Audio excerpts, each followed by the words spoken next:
Persimmon একটি সুন্দর এবং সুস্বাদু ফল যা মানুষের খাওয়ার উপযোগী। আপনার এলাকায় এটা কী নামে পরিচিত? সাধারণত পার্সিমন হল একটি শরৎ এবং শীতকালীন ফল যা অক্টোবর থেকে জানুয়ারি মাস পর্যন্ত পাওয়া যায়।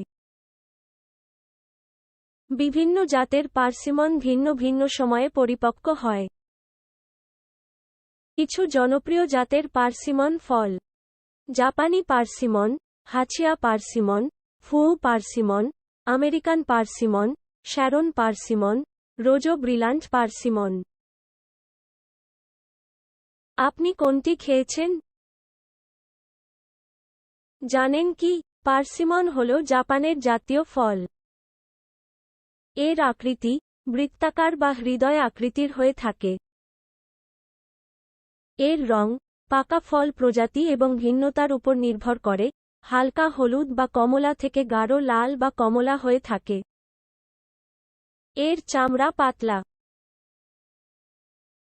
ফলের স্বাদ: এ ফলের স্বাদ মিষ্টি এবং রসালো, রেশমি পিচ্ছিল গঠন সহ জেলির মতো মাংস।